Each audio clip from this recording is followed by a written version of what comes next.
Good evening, Demon fans, and welcome to the Demon Land podcast yet again after a disappointing loss to the Bulldogs.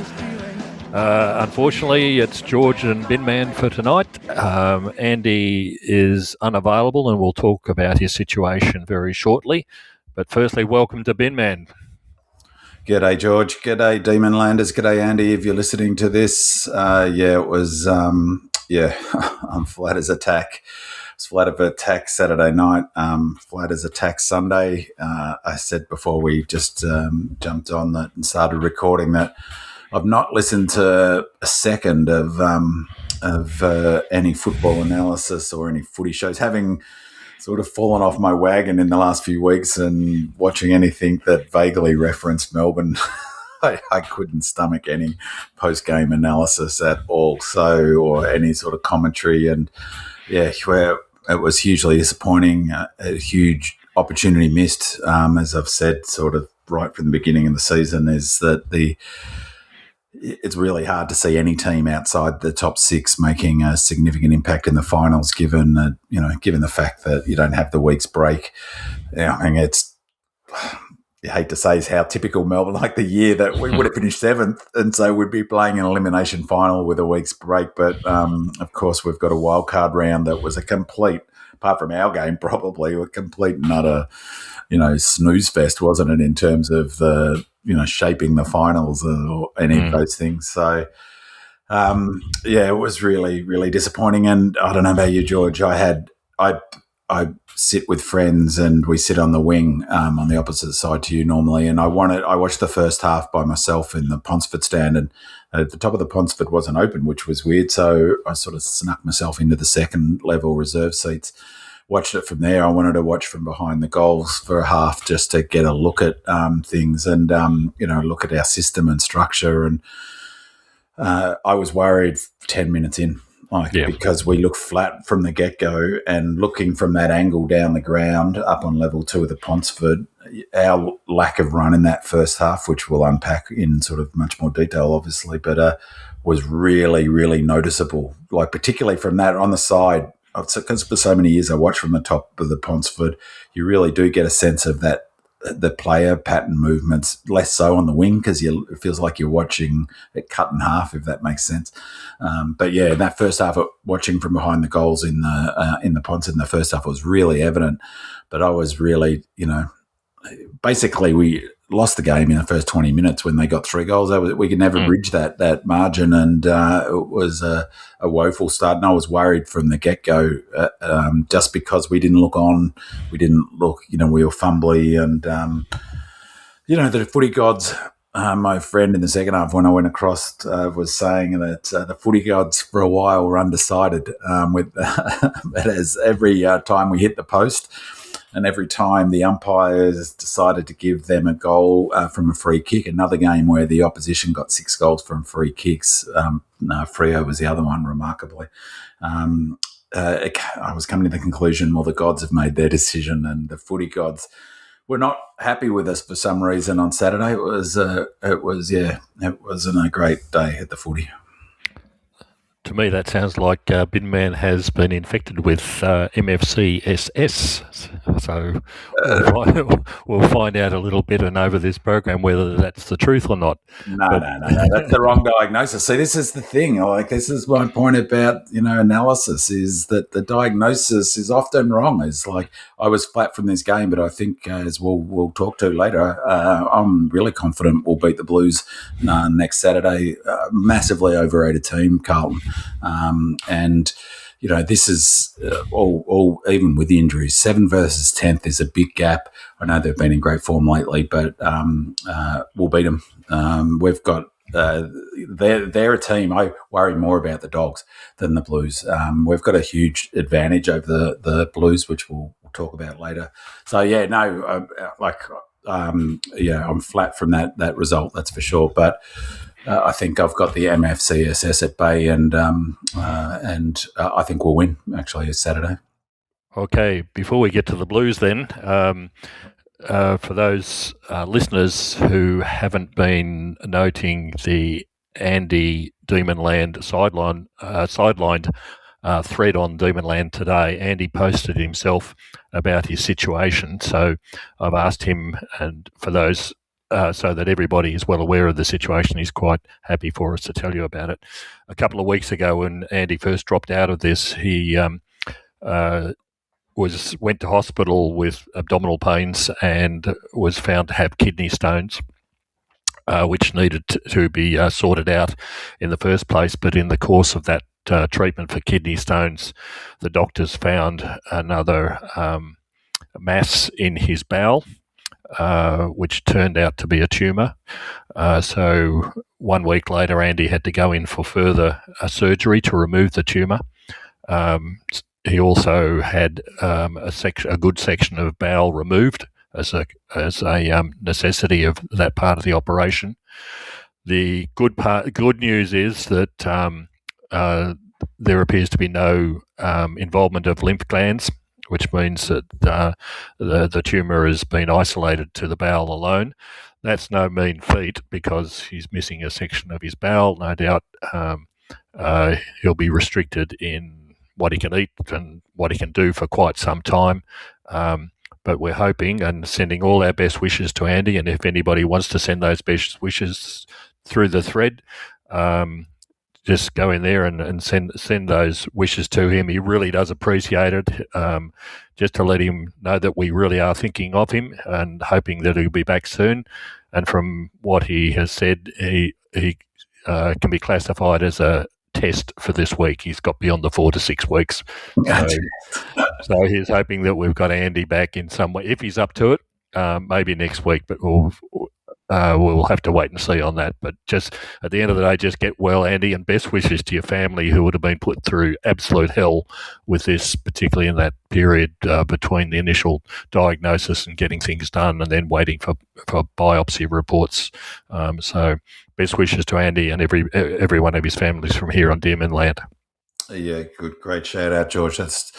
I totally echo those sentiments. And so that clears that up for me because I thought for sure what he was having removed from his bowel was MFCSS, like a blockage of some sort. So perhaps I'm right and he'll come back on the podcast being brimming with optimism and but I have to say it's sort of, I know that it's 3 years ago, so obviously the scars run deep, and also 22 and 24.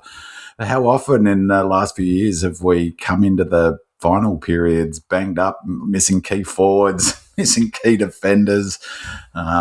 It seems to be a recurring theme a little bit, doesn't it? So none of which would be any good for Andy's MFCSS. So hopefully they treated it and say he's, that you can be the one who's fearful about our, what's next for us, or I don't think I can be, but hopefully it's been removed and he'll come back a new man.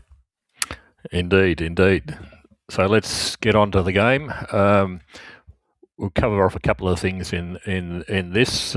We basically blew our chances in this game to get a week off and going into the finals. Lost by 21 points, I think it was, in the end to the Bulldogs. As Ben mentioned just briefly before, when they got those first 3 goals in the game, we never seemed to be able to bridge the gap. We got it down to 8 points in the last quarter, and everyone was hopeful at that stage, but then that was quickly snuffed out by a couple of goals. I think it was 3 in total to the Bulldogs again. It was a really disappointing game all around. So, Binners, what were your observations from it?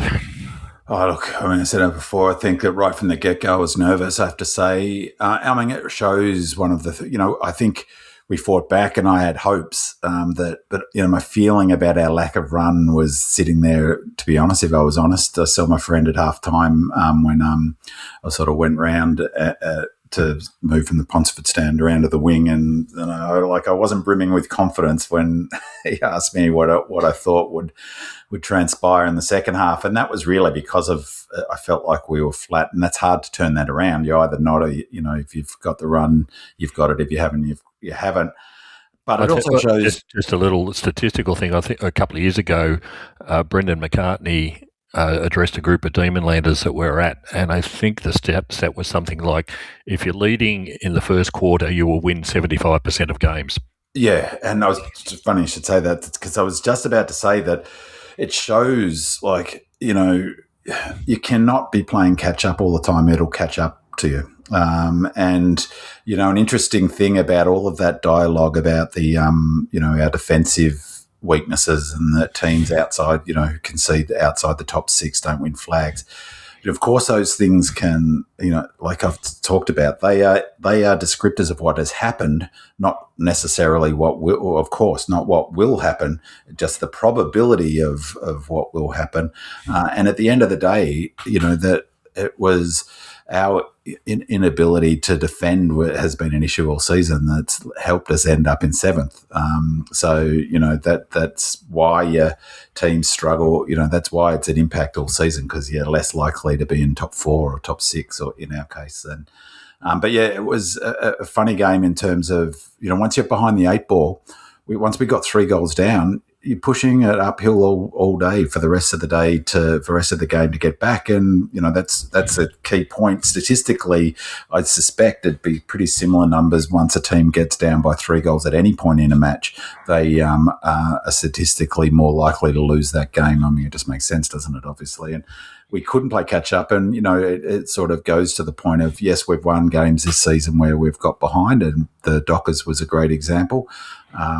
But you can't, like, enough of them, you'll lose the games, won't you? So, you're playing with fire, getting behind.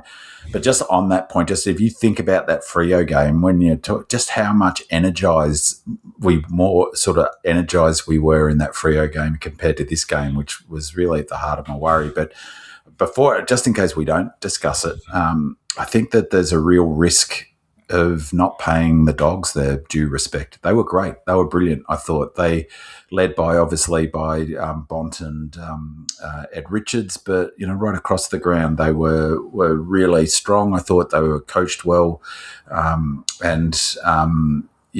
think it would be sort of disrespectful to Dogs just to make it about, well, we didn't play up to our best. Partly they didn't allow us to, but also they were brilliant. Like they're a good footy team. So it's not like we were lay down to misère to win that game. So on that topic of I guess Bevo's coaching and the strategy and the tactics, you and I talked after the show last week, that this game was bound to be a sort of tactically interesting game, because Bevo is likely to bring some different things to the table. I thought he would use Lob almost in a tagging role, which I think he did. But I was sort of thinking that we would be up and about running, and that the Dogs would look to play a very sort of defensive game, which they did to a large degree, but their transition was better than ours. So with all of that context, we talked about, are you doing a bit of a tactical sort of deep dive into this game ahead of the stats files, just to give your thoughts on what tactics both coaches, but I guess in particular Bevo, brought to the table that influenced the result? Yeah, I think there were a couple of things, and it was ultimately finished up being around Bevo. But one of the first things I thought we made a tactical mistake was not replacing JVR with a JVR type of player. It didn't matter who it was, because the consequence of that was that we took T-Mac out of the back line. And I think that really broke our structures in the back line. We looked very, very slim. I don't think Salem's capable of playing the Stephen King game in the same way. He's playing the same sort of role that he did under Goody, and I don't think he suits that sort of game. So it was ultimately compounded by the injury to Disco, which was a real concern.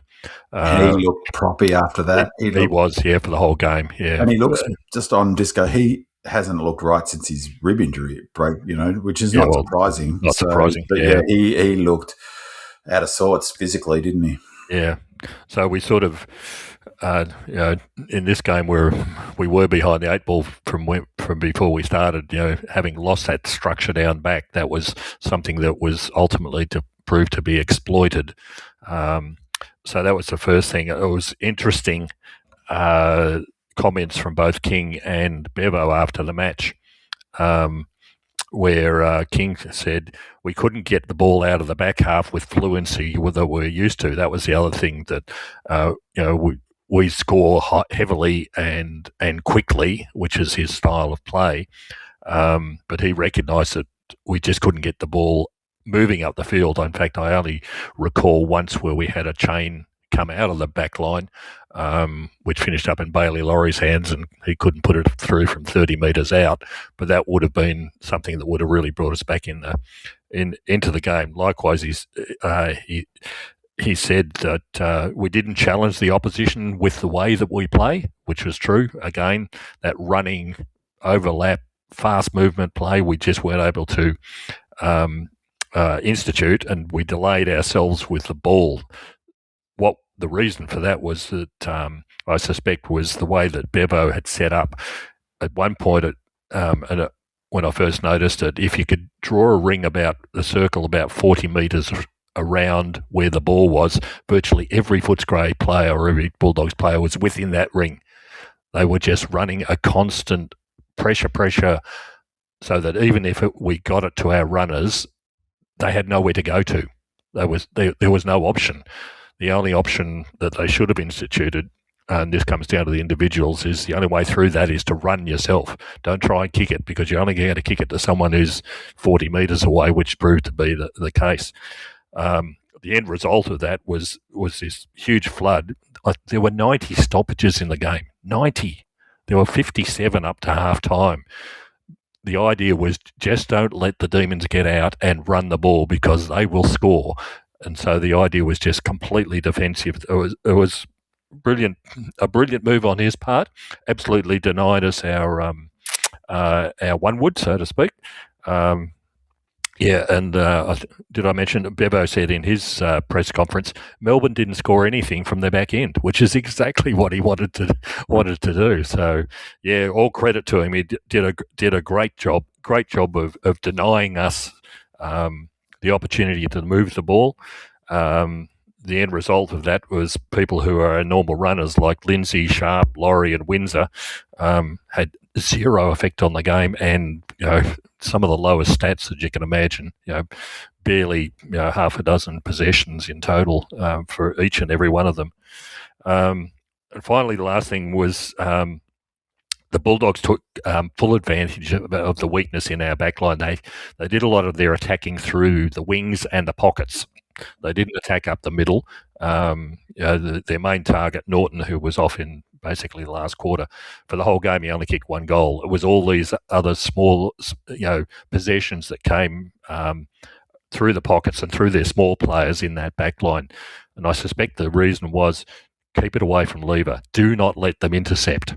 And Lever had the game only had six marks, I think, in total. Sorry, metres gained. Metres gained was 112 from Lever. He just couldn't get the ball out, and I suspect. And he got an injury too, and it was some sort of foot, and so he was limping. I don't know what time from. And we lost Jeffo at the end of the third quarter. Yeah, I think it was certainly after half time. Yeah, he was off for a while, wandering the boundary line. So that compounded the problem. He was unable to get the ball to be able to move the ball, which is so essential to the Stephen King style of play for us. So yeah, all credit to Bevo for what he did. It was an amazing job he did on us. And I think King mentioned he's learnt something from this. So if we need to play them again, or that style of play from another team, then I think we'll respond very, very differently to what we did. Yeah, no, I'd add there's a couple other. I'm of the view, as you know, that it's really, really, really underrated the impact of the high performance programs of footy clubs. I would say the high performance manager is second only to the coach in terms of significance for the of how your team travels, essentially. I think we've given, I've pumped up the high performance program team quite a bit over the journey, and I really believe they often don't get the credit they deserve for how well we've been prepared for target games. For example, as we talked about, we're in such great shape for the Dockers game, despite only having a 6-day break. But equally, then, by the same logic, I think that they deserve to be critiqued for how well we were prepared for this game. I just didn't, it felt right from the get-go that we lacked our spark and that energy. Certainly, just watch the first 10 minutes of both the two games, Dogs game and the Dockers game. And it's interesting because the 6-day break into the Dockers game highlights that when looking at the impact of short breaks, it's silly really just to, it's not helpful just to look at the next game, the one game in isolation. They have to be looked at in totality and how that impacts sort of the planning and the thing. It misses the big picture just looking at one game, and short breaks impact preparation for subsequent games. You and I talked about after the Gold Coast game that they let them stay up on the Gold Coast for a couple of days, and that we talked, you and I, how fresh and up and about the boys looked on the Saturday. They wouldn't have done any training, basically no loads at all in that lead up to the Freo game. It obviously worked. We were on from the get-go. And we're also on for the Port game too, but it's likely that we needed to do some catch-up loads between that game and this game just because we missed a full week of training, essentially. And so perhaps we had some catch-up loads to do in this game too.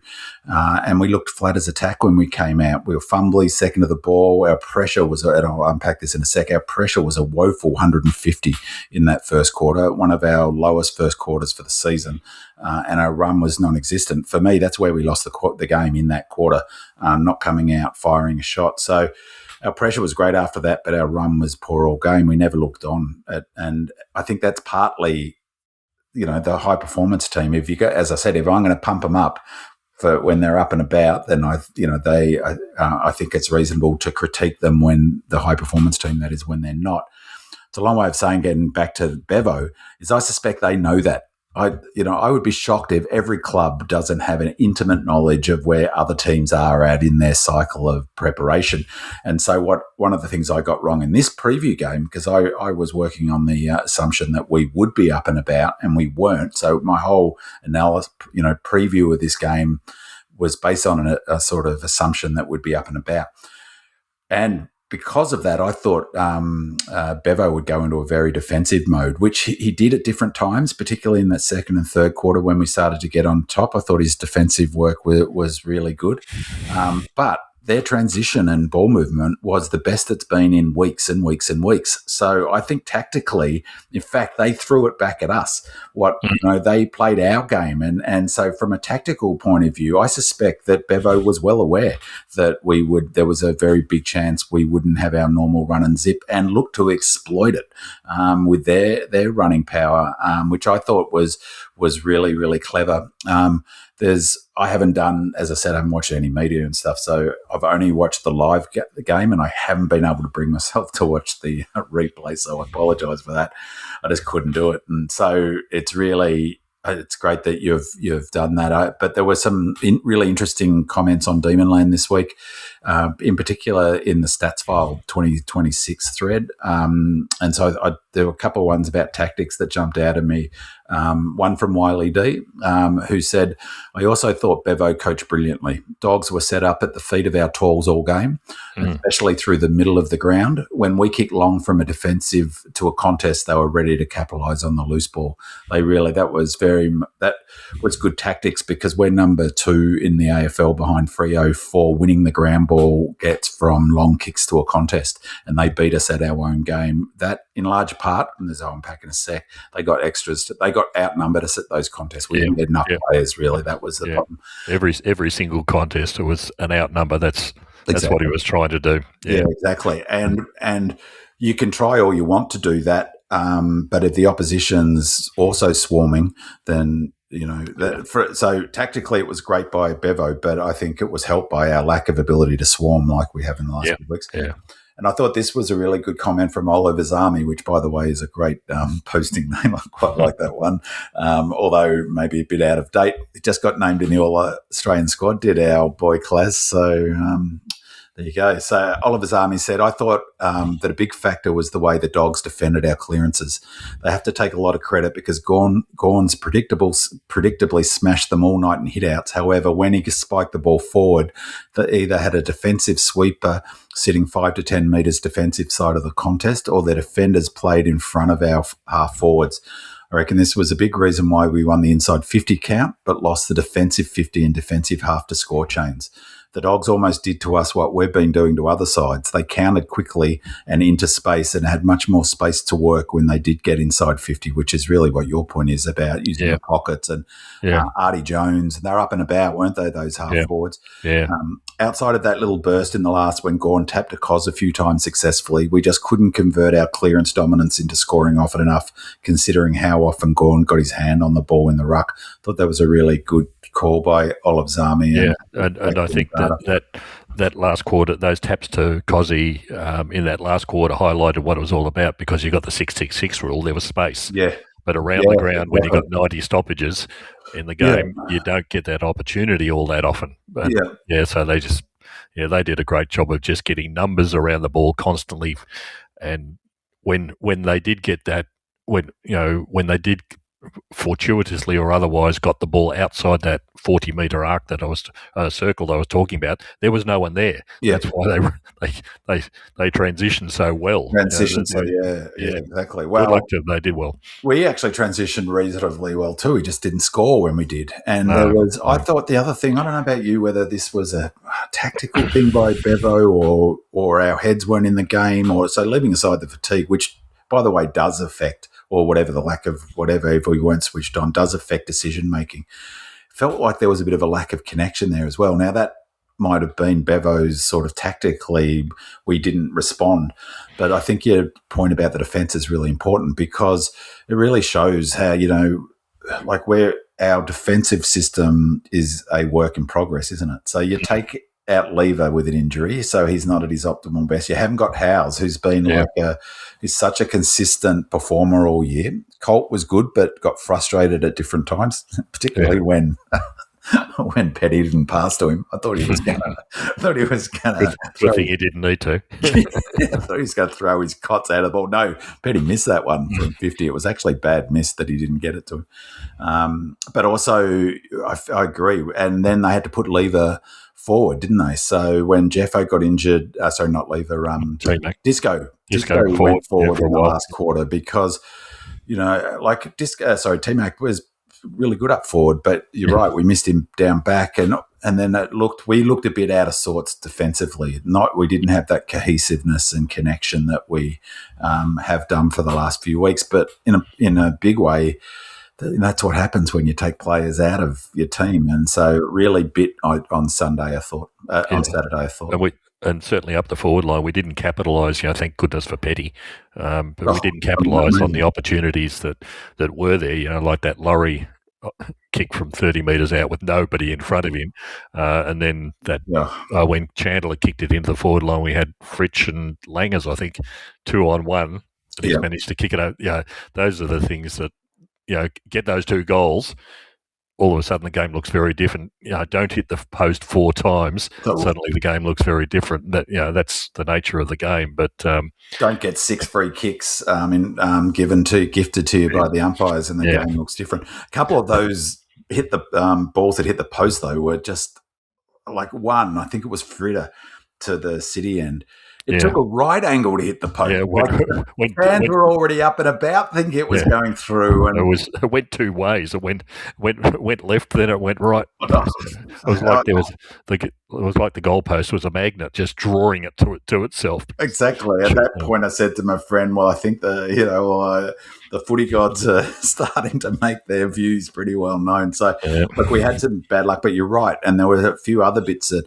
sort of reverting to when we've lost our connection in the past. Like someone wrote on D Milan, it might have been Wiley. In many ways, it felt like, without being critical of Goodwin, but some of our losses under Goodwin, where we lost our connection going forward, where we just try to win on winning the contest and the battle. We didn't get that ball movement flow. But in that example, there was two things in that where Petty marked. There was two things that were missed. I think it was Sharp who kicked to Petty, and where he marked it like outside 50, he had when Sharp, this has got kicking to the punt road end, Sharp had Fritter all by himself in the one-on-one in the pocket, in the Olympic stand pocket. Should have gone there, 100% should have gone there, and then instead went to Petty. Now, Petty marked it and took I think he took 9 contested marks for the game. Eight in total, which was the equal club record to David Neitz and Max Gawn, who's done it twice. Wow, right. That's amazing. That's amazing. Yeah. And I said before, at 20, there were how many? I think 42 contested marks in this game. As I said before, we took 22, which the season average for AFL our average is 10.3, and the season AFL average is 9.5 or something. That's a huge amount of contested marks. But he took another great mark. It was I don't know. It was turns out to be an okay call.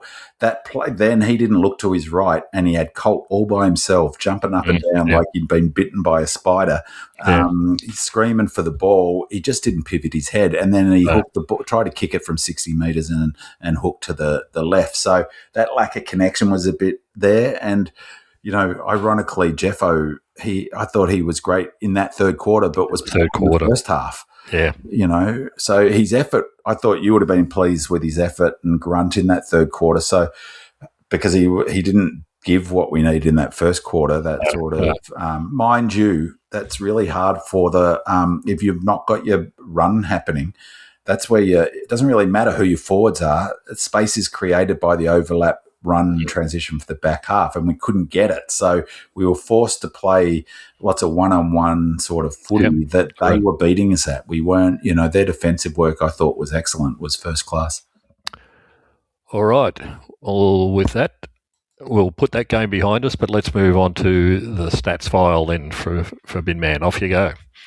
All right, so player ratings. Who do you think was the highest rating player for us? For us, I would have said Max Gawn probably, given the number of hit-outs he had. But in terms of players on the ground, Harry Petty, with the goals that he scored, of course, was magnificent. But I'd still give a big shout-out to Colt down back. He was just superb. So those would be my top 3. Pretty good call. Number 1 was Maxi, 22.9. I'm going to do some analysis how many games he's scored over 20 this season. Incredible game of footy. And it's got to the point where even me, as one of the biggest fans of Max of all time, can go, wow, that's he set the bar so high, it's ridiculous, isn't it? Like his consistency this season has just been incredible. 22.9, 88% time on ground. His last quarter when the game was up was his highest rated quarter, 9.6, huge. And of his 22.9 rating points, he earned 10 of them, 10.9 of them how he won the footy. His contest work is extraordinary. Harrison Petty, you're right, good call. He had a fantastic game of footy. He's been on song. 8 contested marks is bananas in modern footy. Like, you just don't see it, do you? 21.7 was his rating, 6.2 in the first, 8.7 in the first, 6.2 in the last. Awesome game. Something's happened. He's stretching out. He must have, got over his foot stuff, or he's looking great, Nick, and his marking is just beautiful. Some of his marking is great. 84% time on ground. His ball winning was 15.7. So 15.7. Given his goal kicking, he only had 3.3 for ball use, so he must have shanked a couple and given some turnovers. That's bananas. So no one for Melbourne got anywhere close to earning 15.7 equity points for how we win the footy. So That was probably, I'd say that's his 8 contested marks, because they're huge points earners, because it turns the probability of scoring from very low to suddenly very high on the base of high pressure contest marks. So that's how you score points. Jack Steele was our third highest rated player, 14.6. Kate Chandler, he had a great return to form. I thought 14.6. Cozzy Pickett was knocked by some people. He was our 5th highest rated player, 13.5 player rating points, 5.2 in the first, 4.1 in the last, 87% time on ground. Down the bottom, just a couple of others. Colt, as you mentioned, he was excellent. 11.4 was his player rating. That's good for a defender. 95% time on ground. But interestingly, for Colt, his ball use is normally one of his strengths and where he gets most of his player rating points. He only got 0.6 of his player rating points for how he used the ball. So he must have turned it over a bit. The others, that Tommy McDonald, really terrific game of footy. Amazing, really. 11.6 player rating points, 5.6 of which was in the last, 69% game time. Down the bottom, I thought Xavier Lindsay, I was really disappointed in his game. He only had 55% game time. Joel Fitzgerald only had 55% game time. I thought that was interesting, George. Yeah. That's not a lot, is it? There was some sharp contrast there. Yeah, I think Joel had 24 possessions in the game, and Lindsay had 0 possessions in the second half. Well, yeah. How poor though Fitzgerald was with with his possessions then, because he rated fewer player rating points than Xavier Lindsay, because he kept on giving the ball up, and he missed opportunities. Fitzy just showed to me it was a bit like a VFL player. He's had some great games, but that was not a great game. Harry Sharp had his worst game for the season, 0.3. And, if you think about all of these players, I'll make my point here, is so many of our running players were down. Langdon, only 5.3. CJ, only 6.5. Caleb Windsor had a pretty good game. Windsor had a better game than I thought on the ratings, at least. His rating points were 9. Our lowest rated player, only 55%. So we had 3 players, 55% game time. Lindsay, Joel Fitzgerald only had 55% game time. This speaks to me a team that sort of, their GPS numbers are saying they can't do more than that. And the other one was Bailey Laurie, only had 55% game time. He was our lowest rated player, negative 1.2. That's not a great game of footy, and he hurt us with that miss. This is just get back to the player rating points. The next score from 30 metres out directly in front is high. You miss that, you get smacked around in the player rating points and lose points big time, and that's what he did, negative 1.2. So, yeah, just for less people think, though, that we kicked ourselves out of it. Yeah, we hit the post a lot of time, but our actual score was higher than the expected score, and theirs was around the same. So they actually won more on expected score than actual score. The other way around. We scored. Our actual score was higher just by 2 points or something than our expected score. So it's not like we kicked ourselves out of it. They were deserved winners. They deserved to win the game. No argument. But that doesn't change my view on the umpiring. It's just really, I don't know, it's really impacting, George, my enjoyment of footy, I have to say, particularly live, not so much on the telly, but live, it's just, I can't stand it. It's just really doing my head in. So, all right, so keys to winning. I said on the preview that the keys to winning were winning the contest and pressure battle is a given. Pressure and contest remain undefeated. Everything else flows from there. Contest was okay. They were +3 contested possessions. I'm sure Kingy would have hoped that we had, +10, +15, but we were still plus. The pressure was terrific after the first quarter. We were only 155 in that first quarter. 170 we were down. They were +15 for pressure in that first quarter. Obviously, King got in their heads or got in their ear. Our second quarter was enormous, 206. We were +24 for pressure rating points in that second quarter. That's huge. 184, +23 in the third quarter, +20 in the last quarter for +11 for the match. So our pressure was awesome. So you can't knock us from that perspective. They tried their guts out. They tried their guts out. They worked hard. They're impressive numbers. the contest numbers I said were okay, but when so we were 136 from 139 -3. Our season average is 133.9, so a tick above our season average. So okay, but though when you drill down on the contest numbers, there's some real revealing numbers, and I'll unpack them later a bit when I discuss our running power or lack thereof. The other given I thought in the lead up is always scoreboard pressure, as the Dogs came back to bite me, this comment. Dogs are really struggling to put a decent score on the board, I said on the preview, and we'll win if we can get to 100 points. They, as you mentioned, they pulled us apart defensively, and they did get over 100 points, I think, for only the third or fourth time this season. But I said in the preview that the two keys for us winning were our running power, and our running power is central to how we play, and it is really the fundamental thing about how we play. It's that for us to win, our running power and running game had to be optimal. It had to be optimal and in great shape.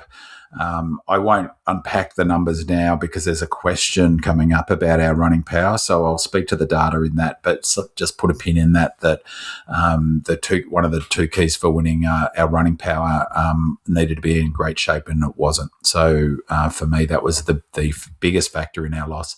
The second one was interesting. The winning scores from stoppages I thought was a key to winning. So centre clearances and around the ground stoppages, winning that. So in terms of that, I talked about that an interesting aspect. You and I talked about it last week, that our last two games, our wins over the Dockers and Port, we lost both the total clearances and the scores from stoppages in those games. It's unusual for us to win games when our opponent scores more than us from stoppages, and we did in both of those wins against Port and Dockers, so that was strange. It's less unusual for us to lose the total clearance battle, however.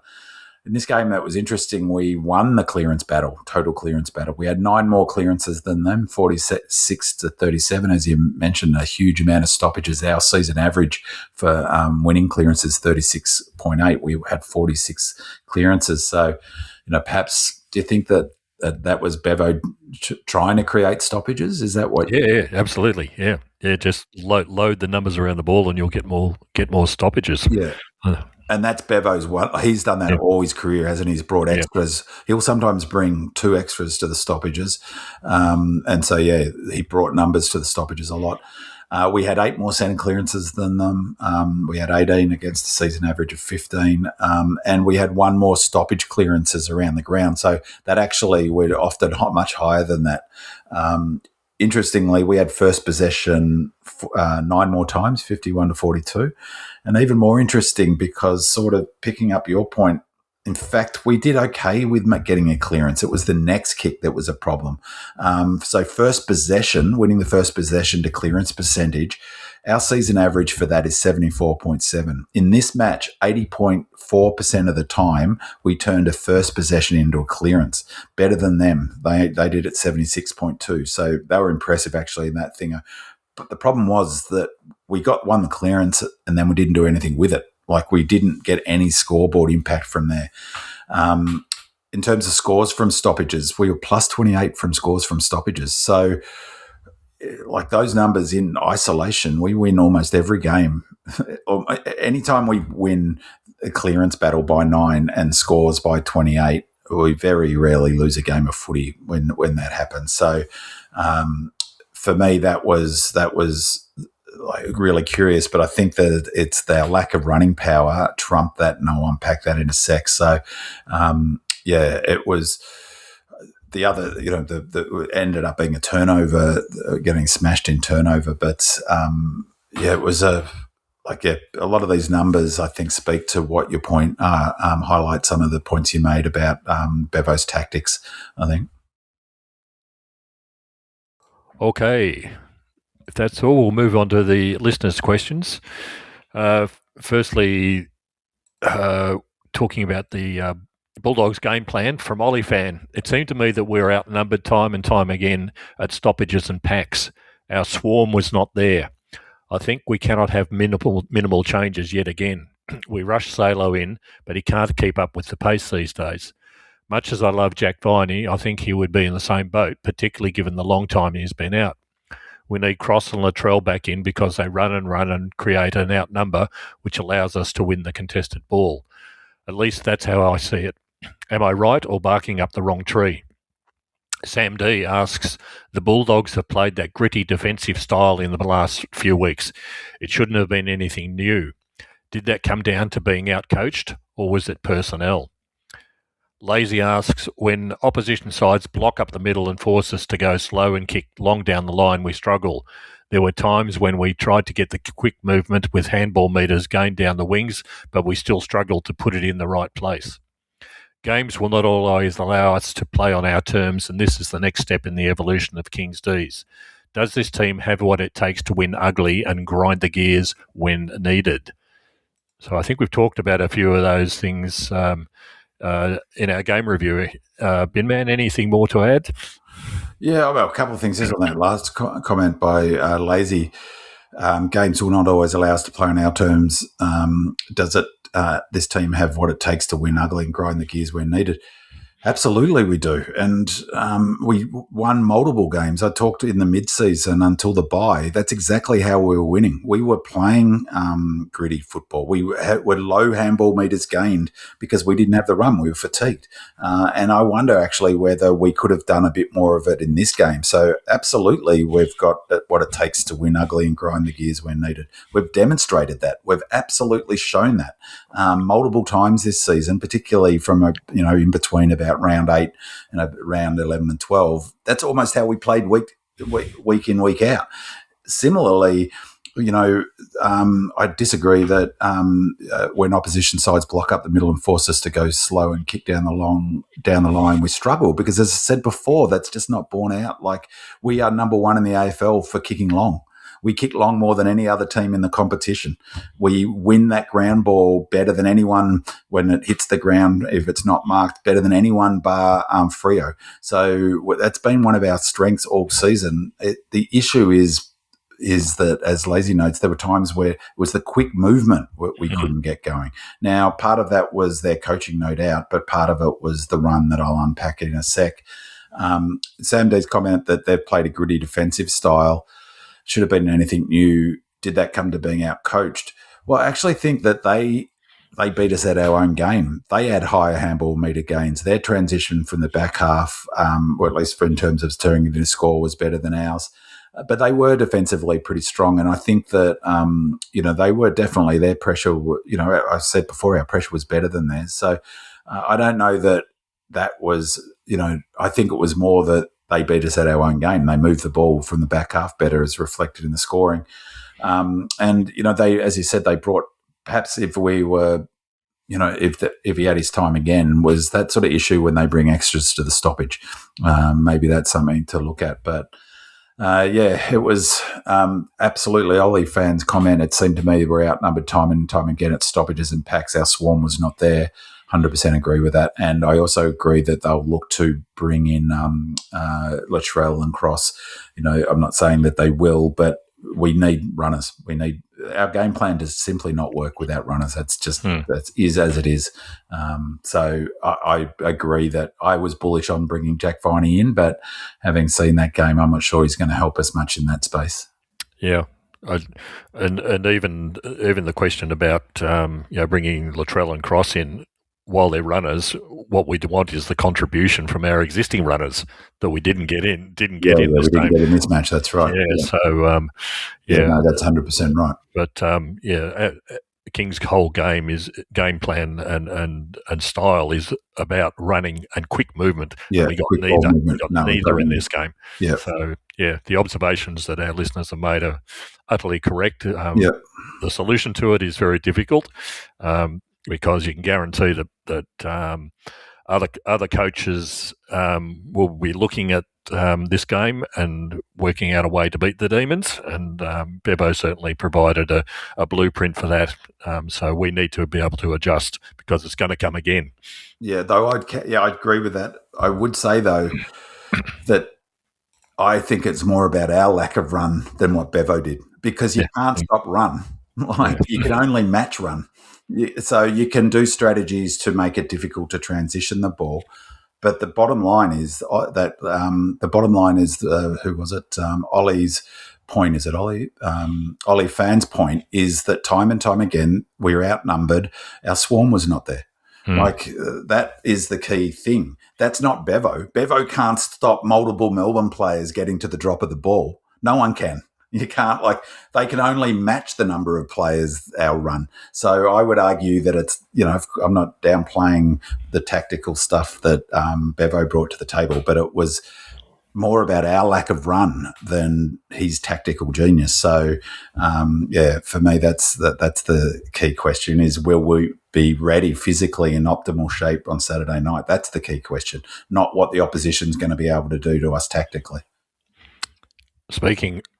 Speaking of lack of run, that brings us to the next group of questions.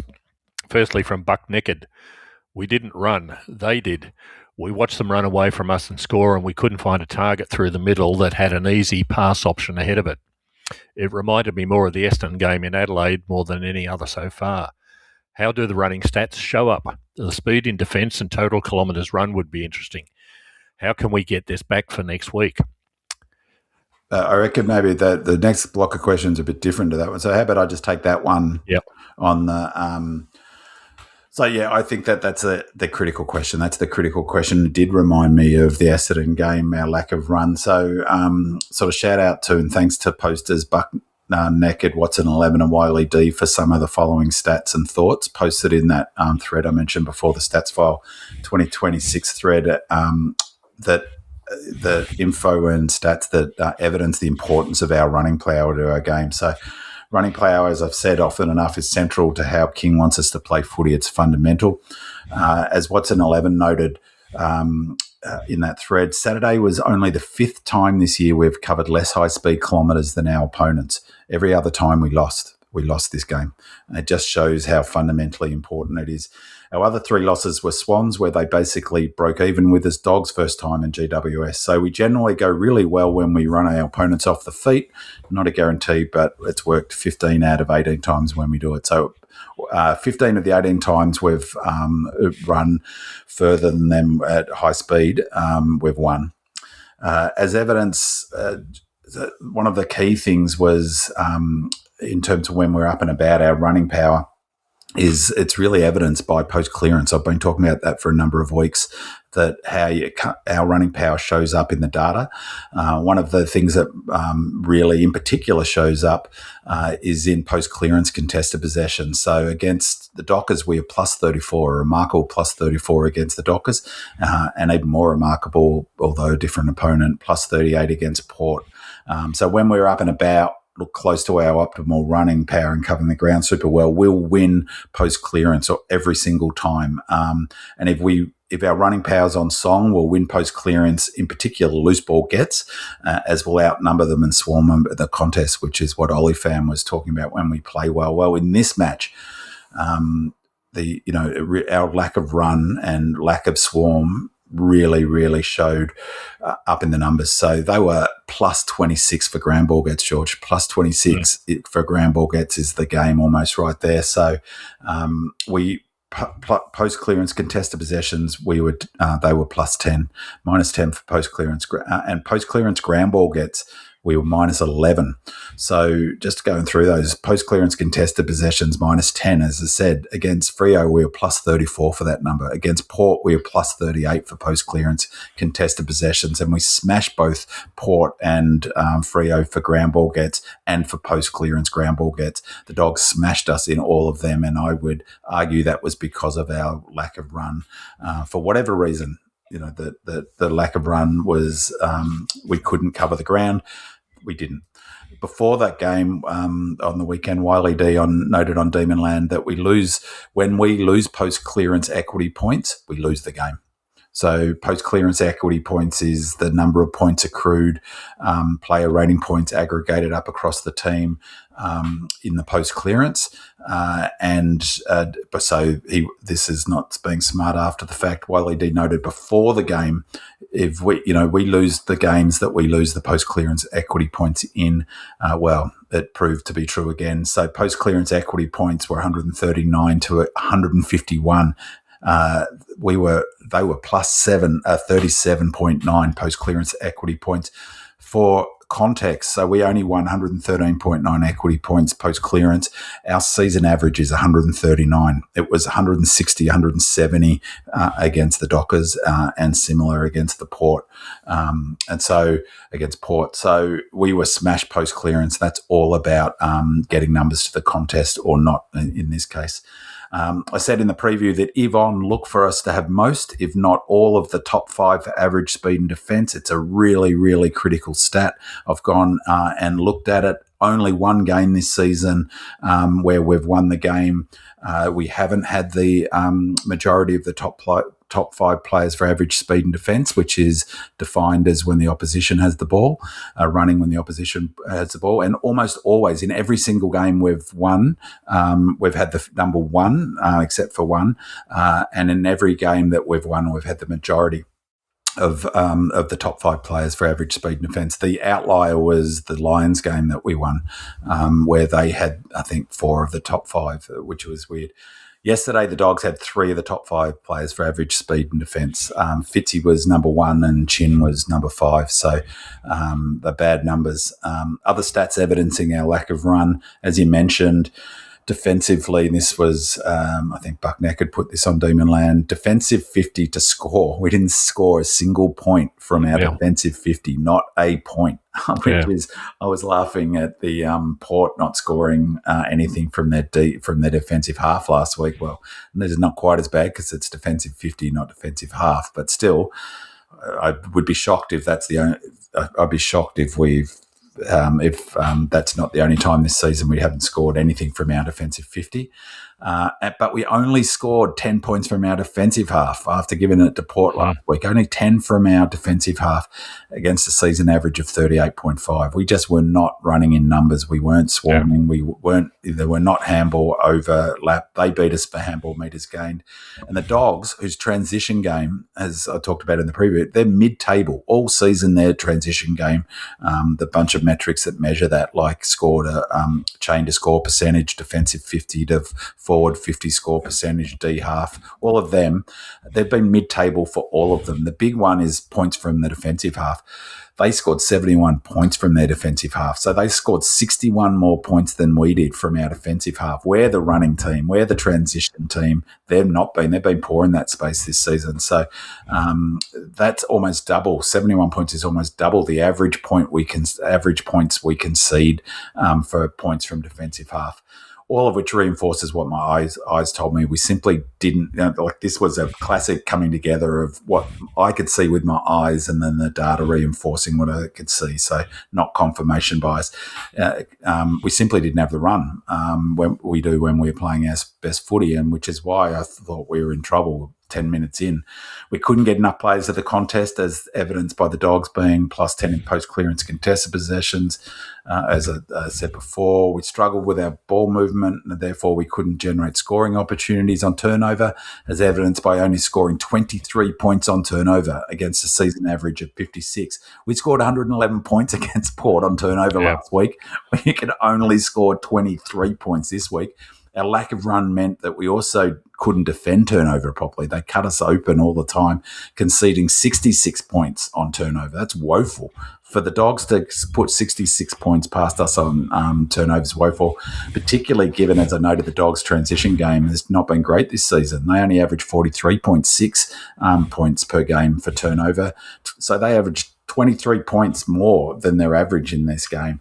Minus 43 on turnovers, woeful, and that's the game. That's where we lost the game right there in terms of the symptom, and it was our lack of run that was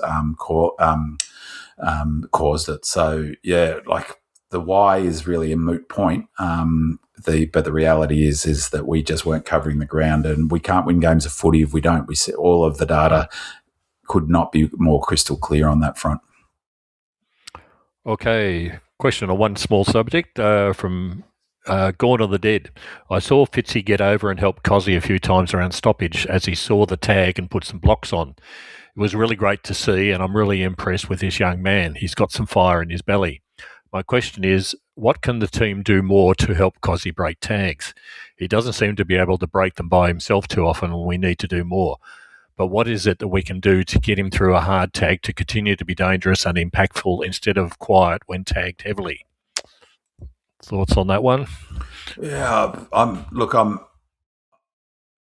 I think it's good that Fitzy's there and doing that. I actually read that as Colt. I don't know. What do you think in terms of? I thought I actually think Cos played better than what people gave him credit for. Yeah, He was our 5th highest rated player.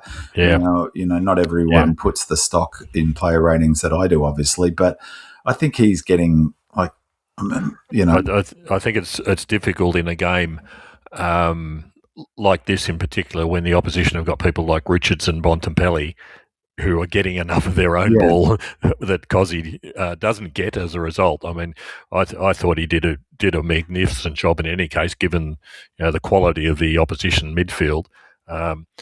All teams try to block for their favourite players. Collingwood tried to block constantly for Dacos. It's just par for the course. But Cozzy did all right and did as much as could be expected. But Richards in particular in the midfield he is a first class, absolutely first class player. He is, isn't he?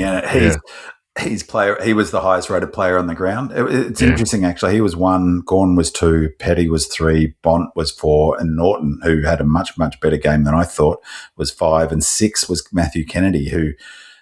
I didn't have in my key players to watch, but I wish I did now. He's a bit like Jack Steele. He's one of those players that you just don't notice in the game, and he pops up, and he's the instigator of movements, and slides down forward line like he did in this game. Takes a great mark and goal at a critical time.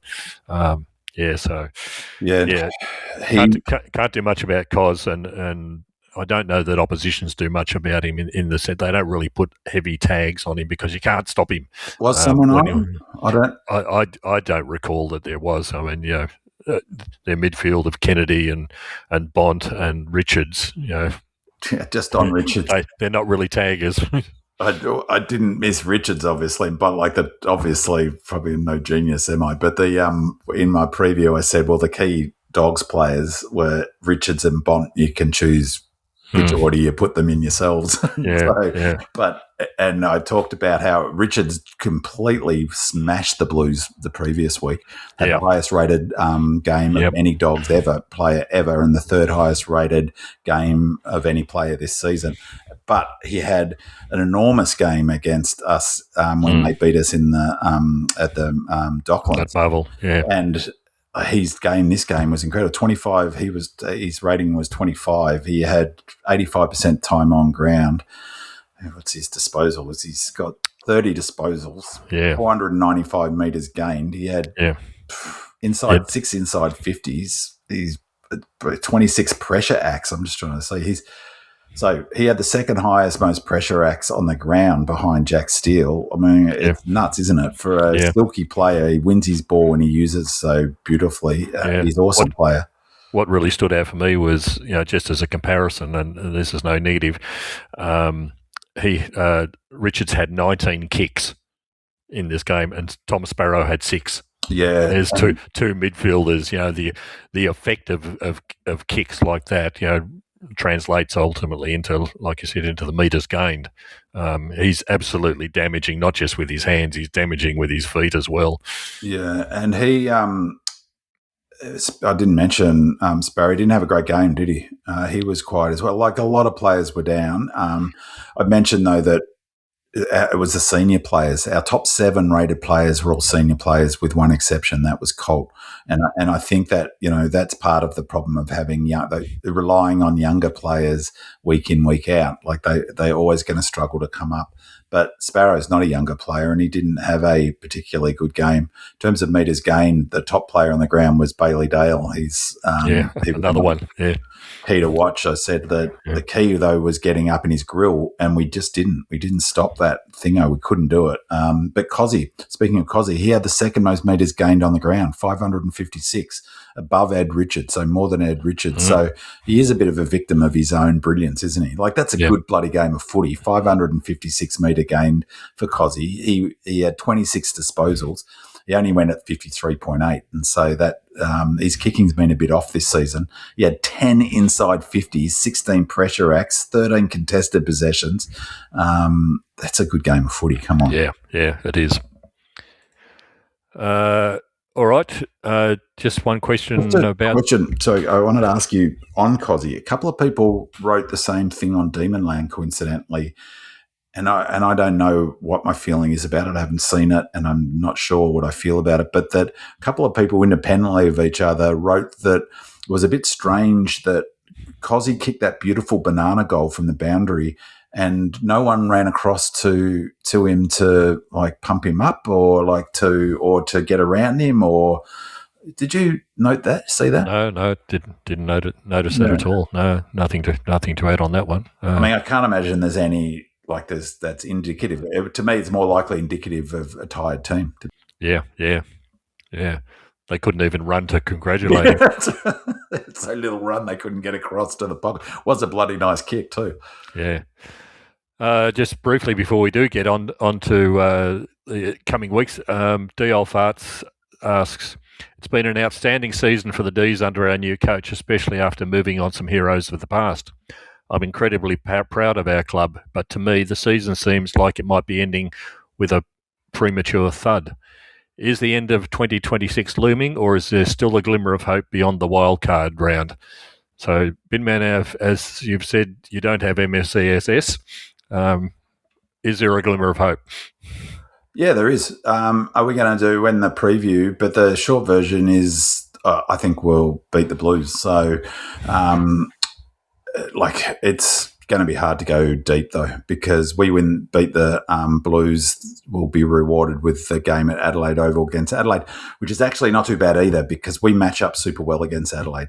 I actually think we match up super well against Carlton. When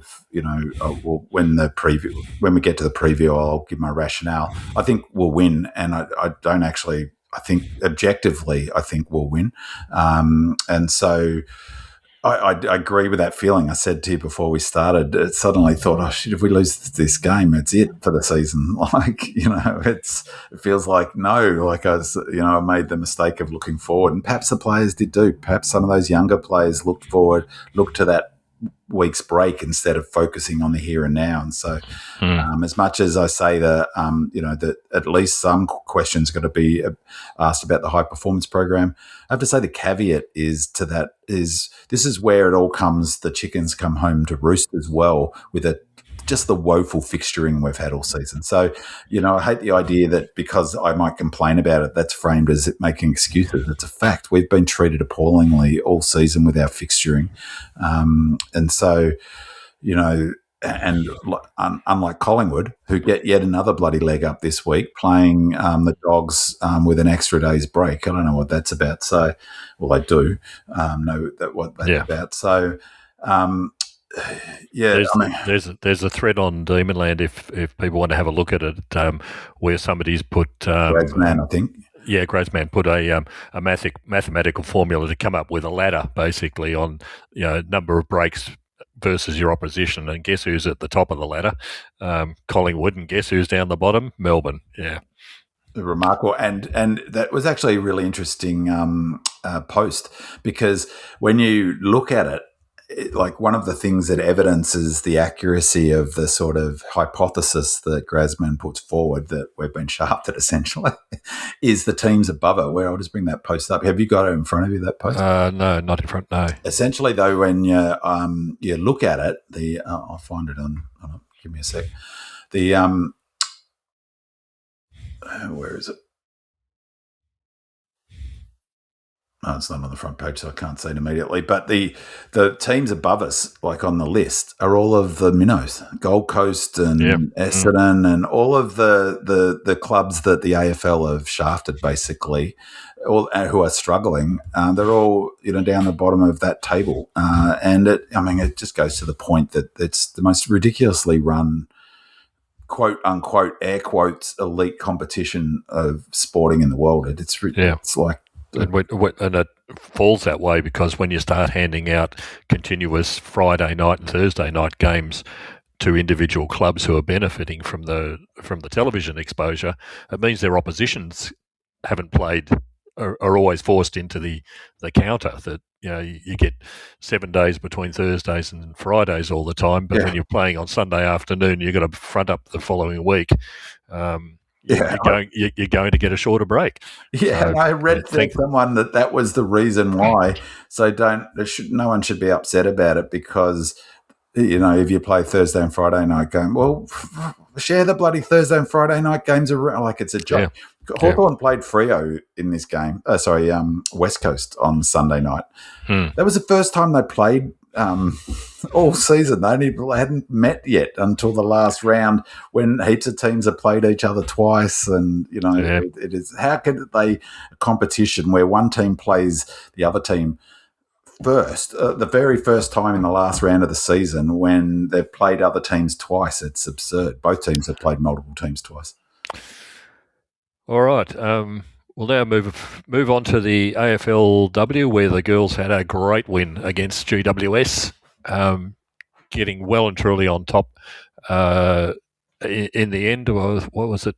48 points. In the context of the shorter version of time on the ground that they play in the women's, this was a fantastic effort.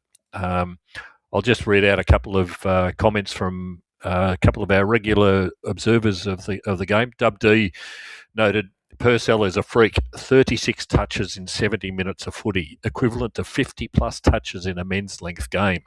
Just incredible. D in October, who contributes regularly to the AFLW threads. Yeah, big shout out to D in October. Fantastic poster about the AFLW and all things, but particularly AFLW. Yeah, in particular, and also big thanks to Megs, who's our regular contributor to the AFLW reports. But D in October notes, a good start from the Giants. Then our girls did as they so often do, and just rolled up their sleeves and worked at it until they got it done. Really liked Gall's game today. Felt like she never quite got going last year, but is building well now. Wotherspoon is a player who's always in the contest, often undersized, but just finds a ways both aerially and on the ground level too. Geordie Allen, seriously, have we seen a better first two games from this team?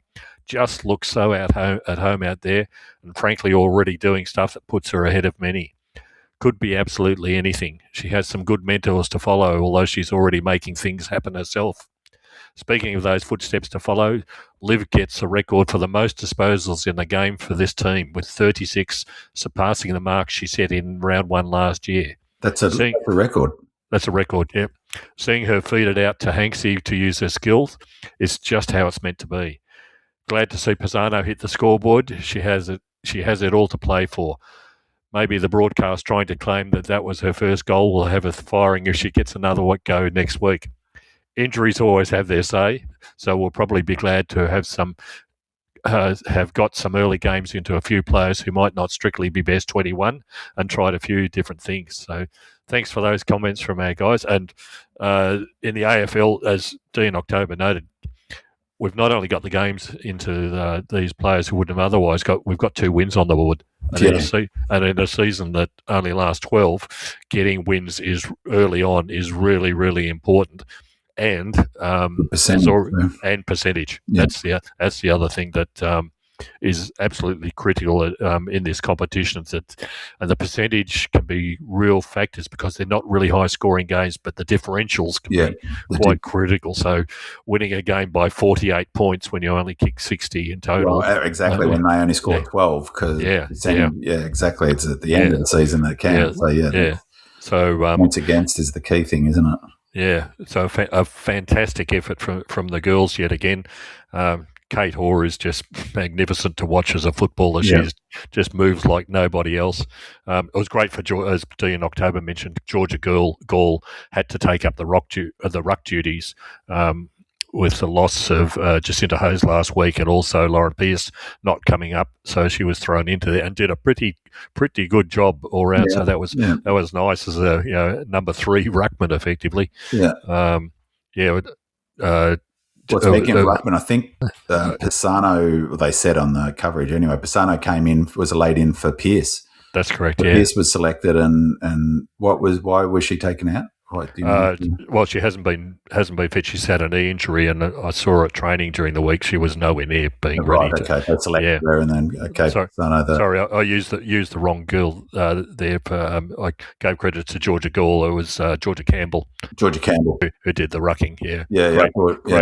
Great step up. Yeah, so Hanksy was fantastic as usual, but clicking nicely around the ground. Yeah. Sorry, I thought Molly O'Hare was good as well. The other one I really loved is fast becoming 2 weeks in. Who, if they want nicknames, I'd call her Steve, as in Steve Austin. It's Austin, isn't it? The forward from who kicked? Yeah, Austin. How bad's her ankle? Do you know? Oh, Mia. Yeah. Steve Austin, the bionic person. Yeah. Well, I haven't heard anything post game of that, but she was in a lot of pain, unfortunately. Looked a natural forward. She's that. Yeah. How Carlton would keep someone away like that? She's very. Yeah, a natural forward, knows how to lead, knows where to go, knows how to kick straight. Just great addition to the side. But Geordie Allen on the wing as a first year player, she just waltzes through like she's been there for 200 games. No, just again a natural footballer, and it's just amazing that we spoke about it before. This is the first group of players who've effectively played AFLW their whole career. And sport, and she's one of them. And boy, does it look like it! It's just brilliant. So. Yeah, you read my mind, George. I was literally just about to say exactly the same thing. That she's like the exemplar of what we were talking about, of players coming through who have played, have had a footy in their hands since they're toddlers and gone through, what's it called, Auskick, and then all the way through junior footy. That's exactly how she looked. Also I don't know, it's sort of hard to describe, but also how she runs and holds herself, and the way, the jinking and to the left and the right. We picked her up in the draft, didn't we? Yeah, she was drafted. Yeah. Where was she? She was relatively high. I can't remember the numbers, but yeah, she was. Yeah, she's certainly a draftee, and massive ceiling, because she's tiny, but she looks small, and she'll build up with a couple of pre-seasons and get stronger. She has looked terrific, hasn't she? Yeah, I thought at one stage where she came down the wing and she was demanding the forwards. She was telling the forwards where to go. Yeah, a second game player. Yeah, and it was So it looked like she gave everything. She looked knackered in the last quarter, like completely stuffed. So, but the big thing, like the more important thing, is their jumper looked awesome. Yeah, that electric blue, like disco blue with the thing. Oh, I want one. I want to get one of those. Is that their Clash strip this year, or that's new, isn't it? That jumper. It's new that I know of. Yeah, I'm going to get it. That's looked fantastic. Look fantastic. Okay. Upcoming game against the Blues. Few questions again from our listeners from Monocular. The outcome was bitterly disappointing, but the season so far has been so much better than even the most optimistic predictions. 4 posters didn't help and could have given momentum, but were still outplayed.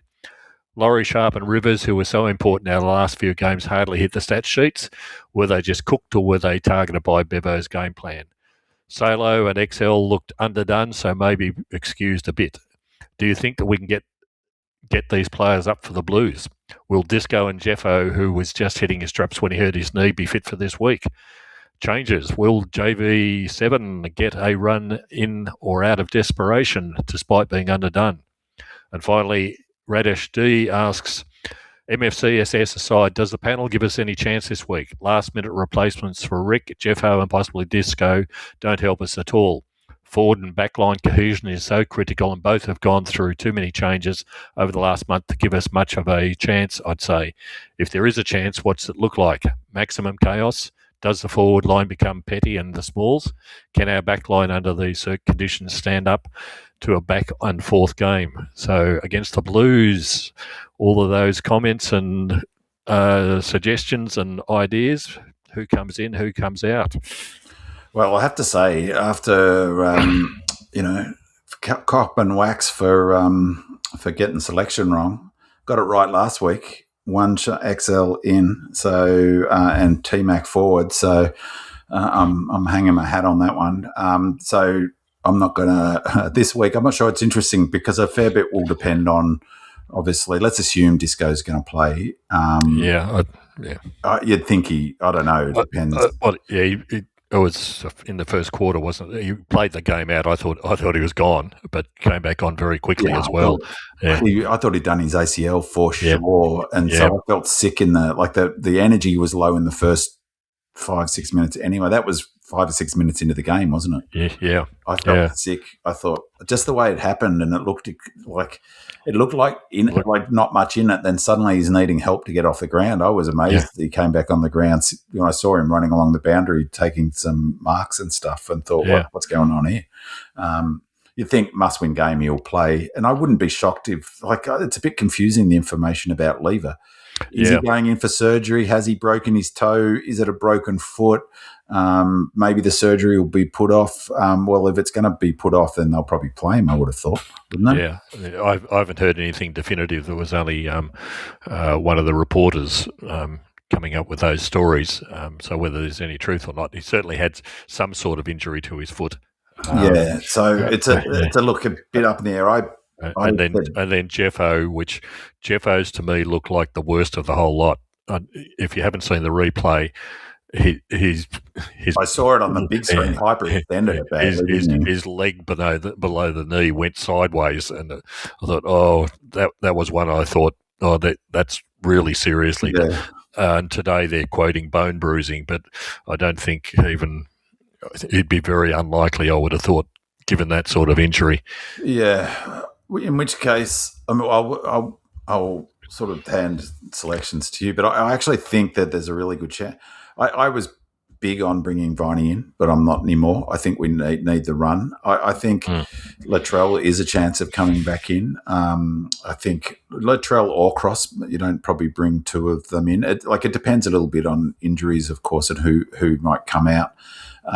Your comments I thought were interesting about this all goes back to Roo getting suspended, really. It was a huge loss. Like I mentioned last week, you can't underestimate how big a loss that was.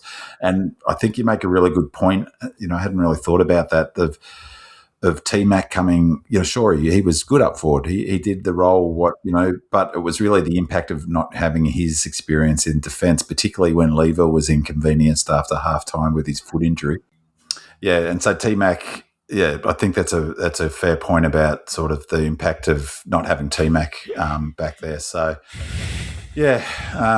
injuries is really the biggest factor in footy, isn't it? In terms of our chances of winning this game, before we do that, who do you think will come in? I think it's going to be absolutely dependent upon the injuries and the extent of them. I think we need another forward. Of some sort, so that brings it down to an AJ or a Kentfield or a Melcham, up forward, and that enables, if nothing else, T-Mac to go back, because I think T-Mac going back is a given, regardless. And then the question is if Jeffo's up or not. Like I said, I'm not too confident about what I saw on the TV about him being able to front up this week. It's going to be really, really, really difficult. I'm also loath to bring Viney in. I think we've seen with Salem that you just can't not run for half the year or even longer in Jack's case, to be able to come back and play an AFL game. But certainly his body strength around the contest with Cripps and Walsh in the middle would be critical. So it's going to be really, really hard. But our listeners shouldn't take any notice of us because we keep getting it wrong all the time in any case. Well, I'm just a quick overview of the game, and I'll unpack this in obviously much more detail in the preview stats file podcast, which I'll do Friday, so it'll be ready. But I want to see what the team is. It's going to be a bit tricky to do it without that. So, just an overview as to my point. I made the point on Demonland. This is before Lever's injury, that they were slight favourites, but I was shocked. That's bloody good value. We should be favourites for this game. The injuries change it a little bit, so maybe it's even money. But just on the ratings, for instance, so Wheelo's rating, team ratings, overall rating is we're plus 14.3, they're plus 6.4. That's a massive gap, and that's a 7v10 gap. For attack, their rating is 0.4. Our attack rating is 11.5. I'm going to look at these, by the way, in the preview. I'm going to slice it up from when Fraser took over, because they're playing such a different type of footy with that high possession. Defensively, they're pretty good, actually, much better than us, 6.1. So that's interesting. 2.8 for us is defence, but overall, they've got it in terms of all-time record. They've won 122 times. We've won 98. A venue where it's slightly ahead, 57 to 55. The last 10 matches at 6-4 our way. In terms of the overarching stats, is that we average 100 points a game. They're only averaging 87.3. That's a big one for me. I'm really confident about this game in terms of, I just think they're overrated. I really reckon they're overrated, and sort of everyone's drunk the Fraser Kool-Aid. They've got a very similar method to the Lions. They like high disposal, lots of this is under Fraser. This is the change that Fraser's brought to it. So contest and defense and pressure remain a fundamental of there, just like it was under Voss, just like it is for all the good teams, or any team really. But they've added, what Fraser's added to it is that high uncontested marks, lots of chip, control the ball, and then open up the field and then go. But I just don't think that method holds up under finals pressure. It holds up for the Lions, because they've just got an unbelievably ridiculous number of players with elite kicking skills. And one of my best bets of the round was for them to smash on the weekend, because, I mean, they've got, it's just unbelievable watching them. How many good kicks, they've got 3 times as many elite kicks as we do, I reckon, without exaggeration. And so that method, they hit their targets, but under finals pressure, which is why I think they'll win the flag this year. They're my tip, and have been for weeks to win the flag. The Blues don't have that level of skill. So that, if you watch that Dogs game again, or the highlights, the Dogs pressure just did them undone. And so I think we'll do the same, assuming this is all dependent on us being ready to roll. And if we are, look out. We've only lost once this whole season, which twice in a row. Every other time we've lost, we've won the next week. And that one was, what was it? The loss to... It was round 11 lost to the Dogs, and then in round 12 we lost to the Giants. So that's the only time all season that we haven't responded after a loss. I think we're the better team, and I expect that we'll win. To win, I think we have to simply to cut off the Blues' uncontested marks and those little chip passes that have become such a key element of Fraser's game plan. And we can only do it, though, if our all-team defensive run and spread is back to its optimal shape, which it wasn't against the Dogs. If I noted this on Demonland, I was disappointed in XL's game, but if selected, he'll be better for the run. And I think there is a chance they'll bring back one of Latrell or Cross, precisely because we do need the run that both of them will deliver. And as we've talked about, haven't been keen on Viney returning. I just don't think that he's got the run in his legs he's just not quick enough. We need more run, not more grunt. We've got plenty of grunt, as our numbers showed in that game against the Dogs. Our contest numbers and pressure number were okay. It was the run that was issue, not the hard at it bull type sort of player. So, we need runners. So I think that, it's going to be, the weather's going to be okay. So It's not going to be wet. It's got all those flashback of the 23 semi-final. Don't remind to feel it, isn't it? Yeah, which we don't need. You don't need. And also the other reason about Viney not playing, which I wouldn't be that unhappy with him not playing, is because if I see him out there on the MCG on Saturday nights, I'm going to have visions of his inability to kick over the top of who was that player he couldn't. It was Akers kicked the ball eventually. Was it Cottrell or whoever it was? All he needed to do is get it over the top of him, and we had 3 players ahead of the ball. We win that game probably, and that's the one with Judd bloody McVie also. Remember, got outmarked, and then the player ran off him to set up that goal. Oh, good Lord, I'm now getting can't live with that. Yeah, look, the Blues are. I think our biggest advantage is Max Gawn. Pitnet's all they've got in the ruck. They have to use crips in the ruck around the ground. That's how desperate they are for a decent sort of ruck.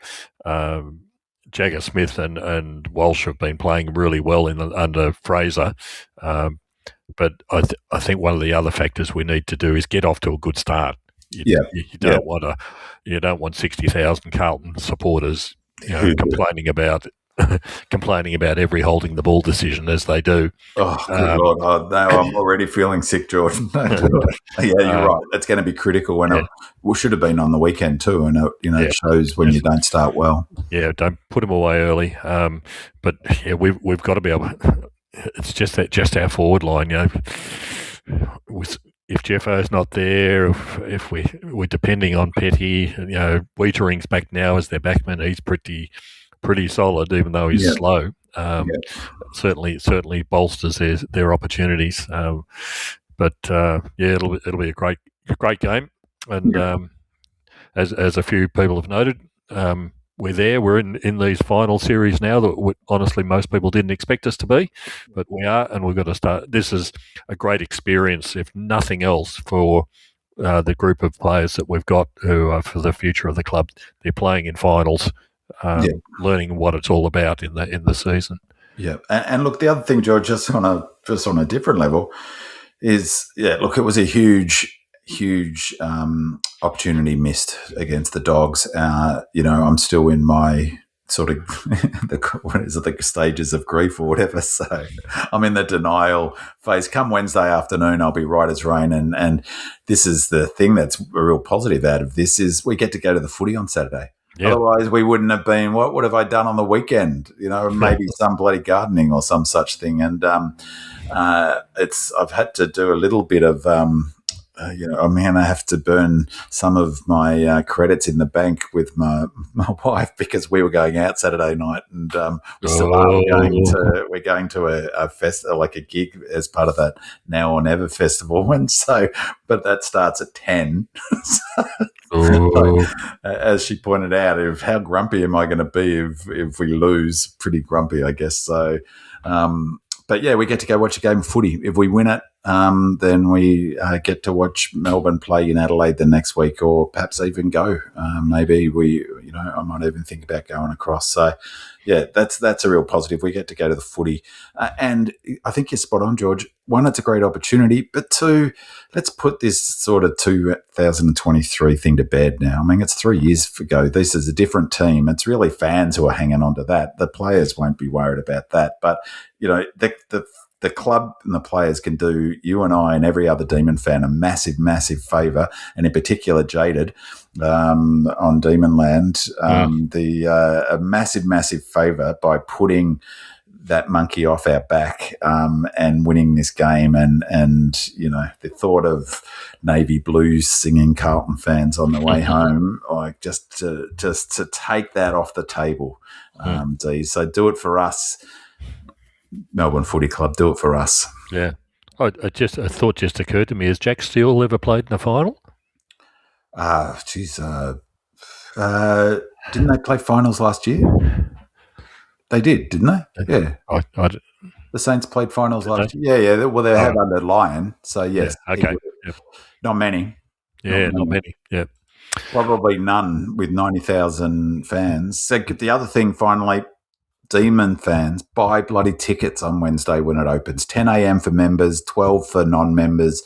It does have an impact. So, buy our allocation. Let's get as many Melbourne fans to that game as possible. And let's bloody beat the Blues. Exactly.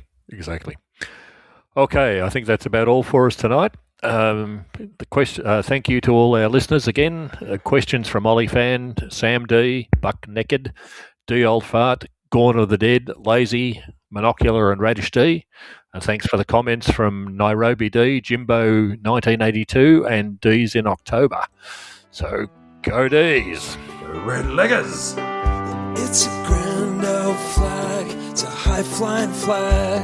It's an emblem for me and for you. Well, it's the emblem of the team we love. The team of the red and the blue. Well, every heart beats true for the red and the blue. As we sing a song for you. Should old acquaintance be forgot? Keep your team played fine in the year 39. We're the team that no one can lick. And you'll find us there after the final bell with the spirit of 1926.